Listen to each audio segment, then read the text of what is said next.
Olá! Hoje o perfil está um pouco diferente. Dessa vez teremos dois entrevistados. Lupe Furtado e Ricardo Mettoni são docentes do Departamento de Genética. Por passarem muito tempo aqui na universidade, os dois têm histórias e impressões bastante parecidas sobre o trabalho e a vida. Nesta entrevista, eles falarão um pouco sobre como começaram a se interessar pela área da biologia, o trabalho que realizam aqui, os avanços dentro da universidade e o que fazem no tempo livre com a família. Quer saber mais? Então confira a partir de agora em mais um perfil.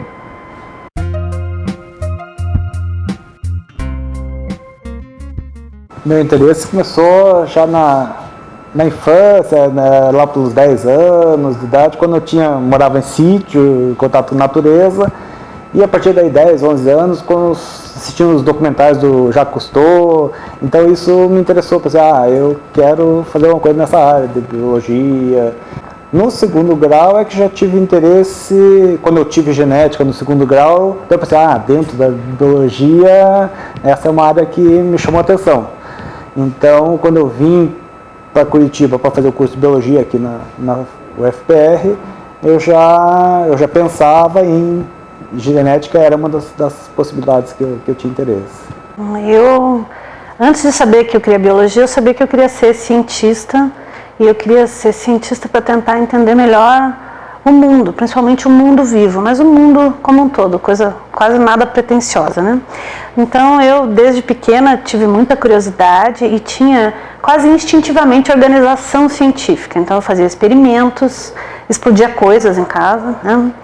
Fui descoberta quando causei uma explosão grande que quebrou as vidraças do quarto da minha mãe, misturando coisas, tudo meticulosamente anotado, né? Aí eu fui crescendo e fui organizando meu interesse e tive uma crise para decidir se eu queria ir para biologia ou para física, porque não sabia qual das duas ia me ajudar a entender melhor o mundo. E por fim optei pela biologia e pela genética, porque queria estudar a diversidade do mundo do vivo e por que semelhante gera semelhante. Sempre me foi curioso isso e por isso acabei indo para a genética.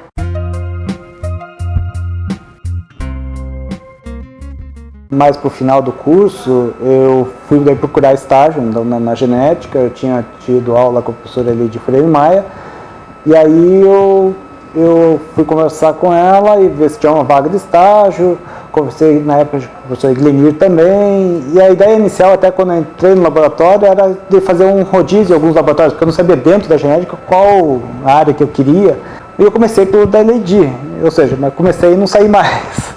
Então eu fiz estágio lá em um ano, durante o último ano do curso, e daí na sequência eu já entrei no ano seguinte, eu me formei e entrei no mestrado com a professora Elide Freire Maia. E nesse período que eu conheci a Lupe, né, que a Lupe entrou... Eu vi um cartaz, na verdade, desses que ficam pregados, assim, oferecendo estágio, iniciação científica, estudos com a butirilcolinesterase humana. Eu falei, meu Deus, o que é isso, né? Era na genética, eu já sabia que eu queria, mas não sabia o que era butirilcolinesterase. Aí eu fui bater de porta em porta, a Elide não estava lá nesse dia, né? Perguntando para os professores da genética o que era butirilcolinesterase. E todo mundo dizia, acho melhor você perguntar para o Ricardo, que o Ricardo explica. Pergunto para o Ricardo, que o Ricardo explica. Daí me falaram que o Ricardo estava na sala da pós-graduação. Ele estava no mestrado já, né? Isso. Aí eu cheguei lá e ele estava lá e ele que me explicou a primeira vez o que era butirilcolinesterase, né? E eu entrei lá e também não saí mais, né? Lá eu fiquei, fiz a iniciação científica, enquanto o Ricardo estava no mestrado, daí ele foi para o doutorado, eu fui para o mestrado, daí ele terminou o doutorado, fez o concurso, entrou como professor, daí eu terminei o doutorado, fiz o concurso e entrei como professora na sequência.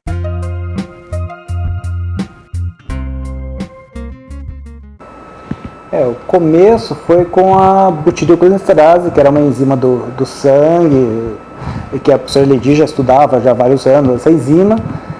E essa enzima está relacionada com o metabolismo de lipídios, inclusive na tese de doutorado, já vê a correlação de variação nessa enzima com a questão de altura, peso dos indivíduos. A própria professora Elide tinha resultados em relação com essa enzima com questão de peso. Mas depois a gente foi incorporando outros genes, outros estudos, e a gente partiu disso, porque essa enzima tem a ver com essa questão do metabolismo de lipídios. Então, uma das linhas que tem hoje é com essa questão de peso, obesidade, metabolismo de lipídios.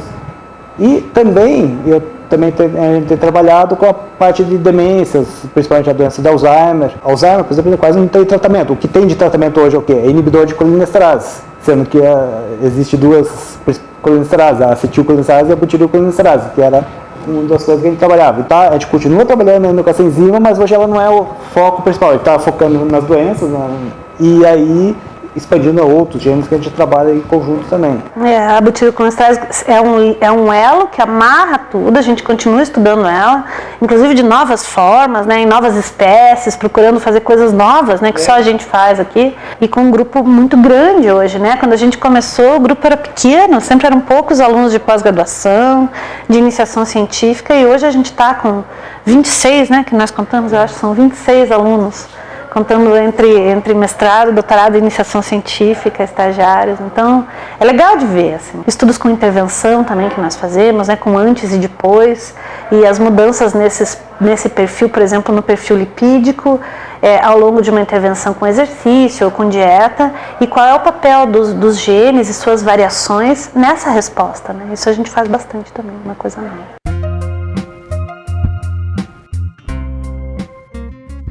Uma coisa que eu noto a diferença é justamente essa parte, naquela época, graduação, não tinha internet ainda, não tinha computador, tinha umas salas de computador da informática aqui que a gente usava, podia usar os computadores, mas era ainda época pré-Windows ainda, DOS, telinha verde. Hoje você vê o aluno, tem um edital ali, o aluno chega, pega o celular, bate uma foto, o experimento na aula prática, lá deu o resultado, lá fez uma extração de DNA, eles tiram foto, depois anexa a foto no relatório. Então são umas coisas que umas facilidades que a gente não tinha naquela época.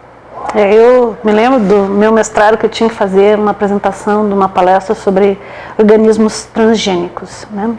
E aonde achar isso, né? Não tinha Google, né? Não tinha acesso a periódicos novos que tivessem essa informação. Então, na época, ainda usei uma rede chamada Intranet, que nem tinha aqui na universidade, que eu tinha acesso por outras vias, e que era uma rede que interligava órgãos de pesquisa do Brasil e do mundo.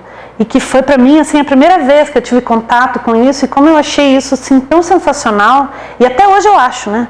Eu acho que às vezes quem veio depois desse boom, né, desse boom de acesso, de globalização, de informação disponível, não tem noção como é precioso isso, como é sensacional esse acesso, sabe? Mas ainda acho que talvez a gente use melhor do que quem sempre teve, por causa dessa, eu vejo muito diferente. E sempre tento incorporar isso nas minhas aulas, na forma de interagir com os alunos, porque eu acho que isso agrega muito, né? É muito legal ver eles usando e a gente usar junto. É legal.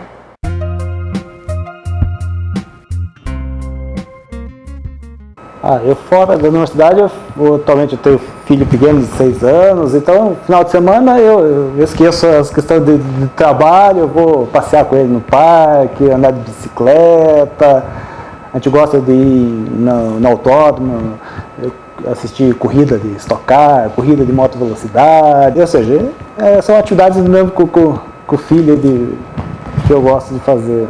Antes de ter filho, até levava alguma coisa de trabalho para casa, alguma coisa para ler, enfim, às vezes você tem uma tese, alguma coisa para terminar, você leva para casa e acaba fazendo. Isso é uma coisa que eu não faço mais, é levar trabalho para casa, que você não consegue mesmo. Então, mas é uma parte muito bacana, porque daí é uma coisa também que é legal, porque você desliga daí também do trabalho. Chega no final de semana, eu então esqueço as outras partes do trabalho, eu vou ver a parte de família e diversão, é bom que dá uma desligada, recarregar as baterias para retomar na semana seguinte de novo. Bom, final de semana, de preferência, é não trabalhar mesmo, né? Para tentar relaxar e retomar, como o Ricardo disse, recarregar as baterias, nem sempre é possível.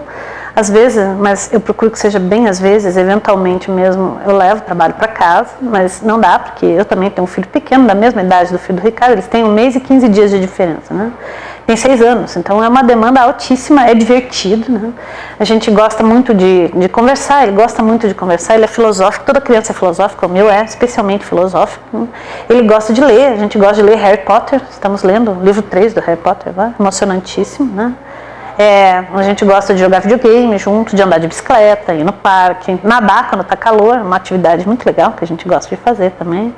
E eu gosto também de ler, de jogar videogame por minha conta, né? Também são as minhas atividades. Explorar os pontos turísticos de Curitiba, gosto também, acho legal, tem parques legais aqui, lugares bons de ir, de passear, de estar com a família, visitar no sítio, essas coisas todas de família mesmo que a gente acaba fazendo, de ver os amigos que moram na mesma cidade que a gente vê uma vez por ano, né? Infelizmente, acho que isso todo mundo passa, né? Por isso, porque trabalha demais, então eu tento não trabalhar mesmo no final de semana.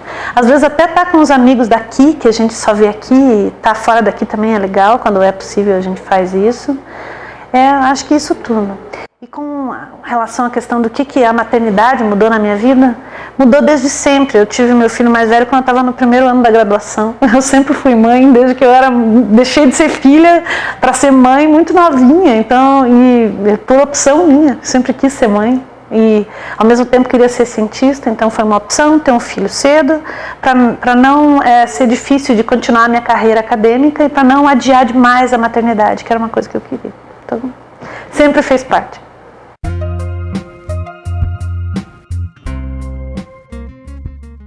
Realmente as parcerias são uma coisa importante, ou seja, desde o começo, quando você entra na universidade como professor, você vai trabalhar no laboratório. Se você estiver sozinho, no laboratório, é difícil você começar, porque você depende, a universidade dá o espaço físico ali, mas você que tem que correr atrás de recurso para conseguir tocar as pesquisas, correr atrás de edital, dinheiro, etc.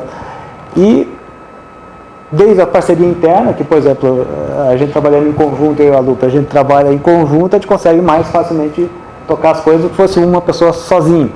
Então, o começo também, para nós dois, foi importante. A Leidia ainda está presente, por exemplo, porque ela também já ajudou nesse começo.